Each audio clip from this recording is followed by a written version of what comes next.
Feliz Natal, dia importante, mas infelizmente com notícias tão tristes, né, gente? Ontem, plena véspera de Natal, a gente acompanhou no noticiário e traz aqui agora para vocês a notícia de que uma jovem de 26 anos foi baleada na cabeça durante uma abordagem da Polícia Rodoviária Federal. Isso aconteceu na Baixada Fluminense. O nome dela é Juliana Leite Rangel. Ela estava a caminho da ceia de Natal em Niterói, quando os agentes atiraram contra o carro que ela estava com a família. Não tinha ninguém armado ali dentro do carro, também não houve uma recusa a parar no momento dessa abordagem. Esse caso muito complicado que já está repercutindo bastante desde o começo do dia.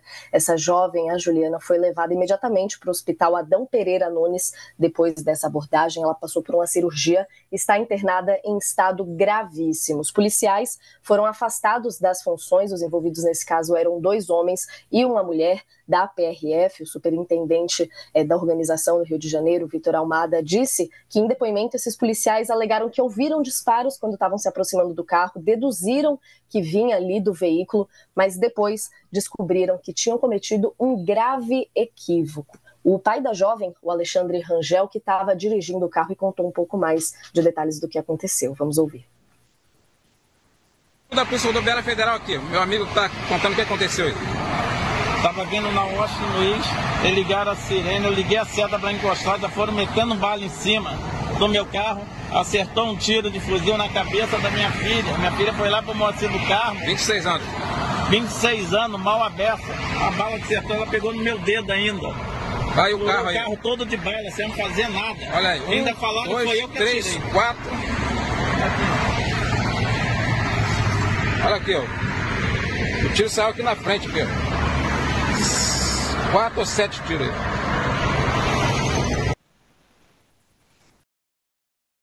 Bem, que estão circulando, o pai da Juliana até avisa, comenta que os agentes, quando saíram do veículo, já saíram perguntando por que ele, Alexandre, tinha atirado no carro deles. Ele contestou dizendo que não tinha nem arma nenhuma, como é que ele teria atirado nesse carro. Uma perícia já foi feita no local, lá na BR-040, na rodovia Washington Luiz. A Polícia Federal assumiu as investigações desse caso. Em nota, a PF disse ali que instaurou o inquérito, que coletou os depoimentos dos envolvidos, além da apreensão das armas, para análise disso tudo que a gente viu agora o pai da Juliana relatando. A última informação que a gente tem é que a família da jovem vai processar a União por danos morais e materiais. Essa ação também deve incluir o pai da jovem, que relatou ali, ele foi atingido de raspão no dedo e por isso deve ficar afastado das atividades dele como mecânico. O advogado da família diz que vai entrar com um pedido de liminar nos próximos dias, pedindo também a transferência da jovem para uma unidade de saúde particular de referência. A gente que já torce aqui para a pronta recuperação dela, assim como para o avanço das investigações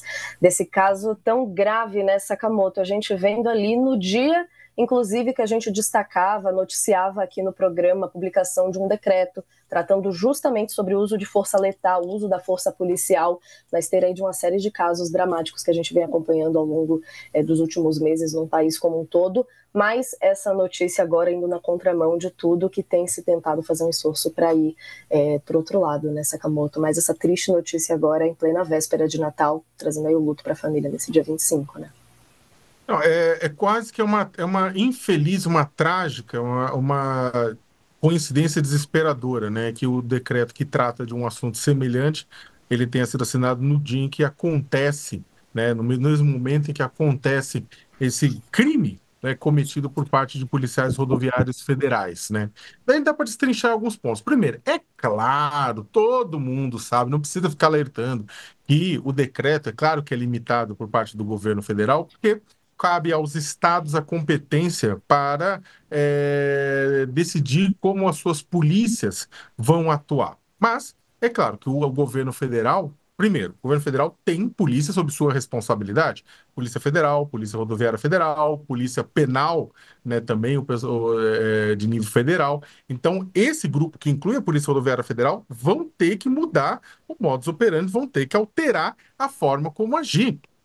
Né? E esse caso entra totalmente nisso. Você tem uma abordagem violenta, agressiva, criminosa, né?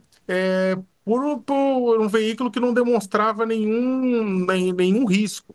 E aí o decreto fala, olha, mesmo se o veículo furar, mas não tiver nenhuma prova de que coloque em risco ninguém, você não vai utilizar armas extremamente letais como tiro de fuzil.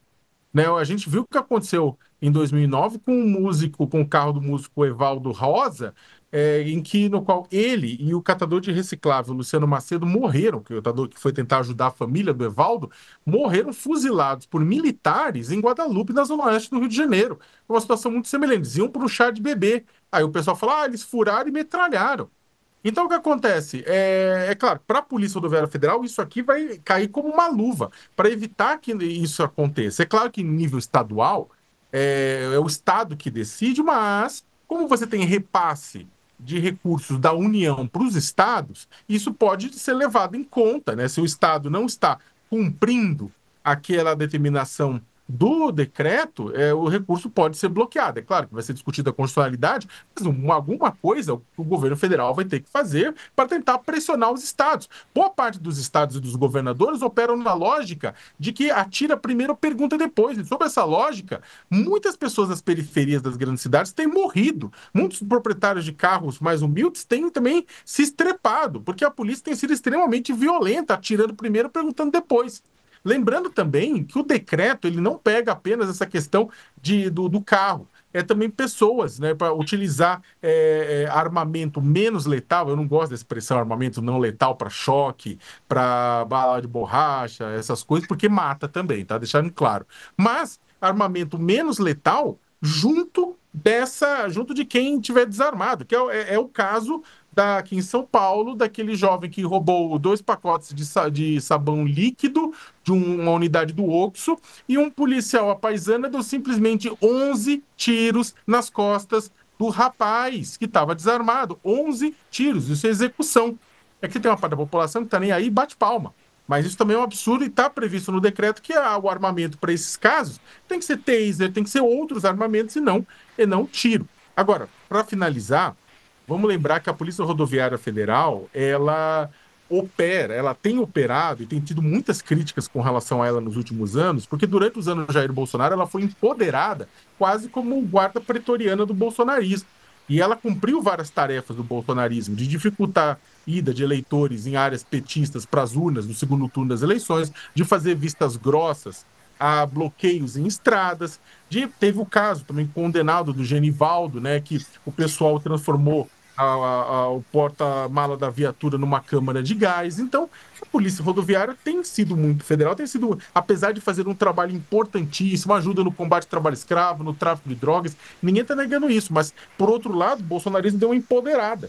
E aí agora vai ter que botar de volta na casinha. A expulsão dos policiais do caso Genivaldo e sua condenação agora recentemente é um sinal que aconteça o mesmo neste caso dos agentes envolvidos da jovem baleada no Rio de Janeiro.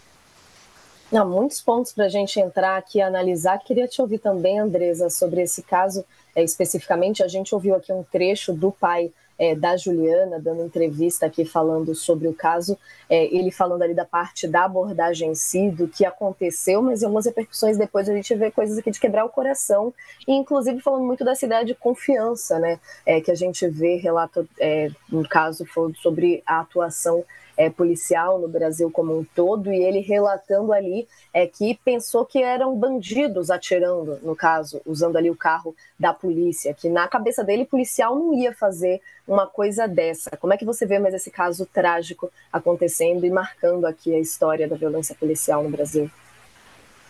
Esse pai tem razão, né? Eram bandidos, não eram policiais. Não dá para você dizer que quem fez isso era um policial. Ele tem que responder por isso. Tipo, a impressão que dá, Natália, é que está totalmente descontrolada, né? Essas forças de segurança, cada um está agindo do seu jeito e cada vez com mais violência.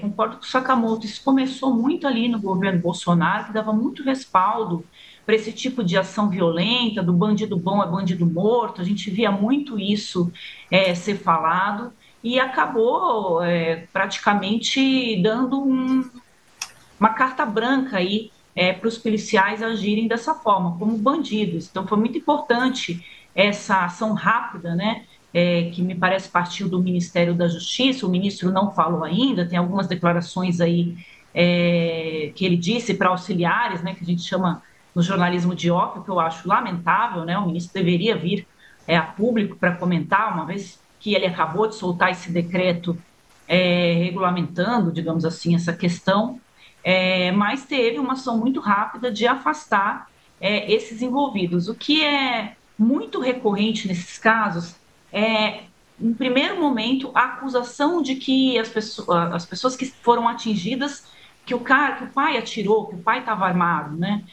Isso já virou um discurso, assim, o primeiro discurso que a polícia faz para tentar justificar a sua ação violenta. Então, mais do que esse decreto, que é importante nesse momento, a gente está vivendo cenas recorrentes com relação a isso, é que também se mude aí as estruturas de formação desses policiais, se coloque ali algum tipo de disciplina, né, que mostre para eles também essa empatia com as pessoas, a forma de atuar, que desestresse esses policiais também, porque a gente está vendo um monte de gente fora de controle, armada. Então, um cidadão sai de casa para ir passar a ceia de Natal com a família, e de repente a filha dentro do carro toma um tiro de fuzil. Então, estou torcendo muito aqui pela Juliana, para que ela resista, aguente firme aí, Juliana, se tiver uma televisão ligada aí no quarto, que a gente está torcendo para que você saia dessa bem e que seja, né, um episódio. E aí a Polícia Rodoviária Federal solta uma nota dizendo que ela lamenta, é mais do que lamenta, né, gente? Isso aqui é uma questão de que é inadmissível o que ocorreu.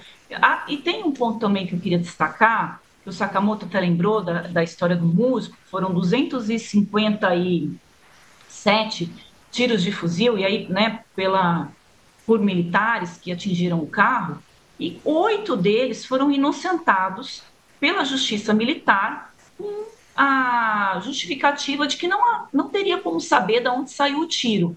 Então, essa impunidade também gera esse tipo de comportamento que a gente assistiu hoje. Não, com certeza. E aí a gente lembrando de vários casos também, né? Vocês citando do Evaldo, do Genivaldo, também tem o caso aqui que eu estava vendo agora, uma repercussão da mãe de uma menininha de 3 anos, que há mais ou menos um ano atrás morreu em uma abordagem da PRF, também no Rio de Janeiro, comentando esse caso de agora e falando justamente mais um caso, e nada muda. Vou aproveitar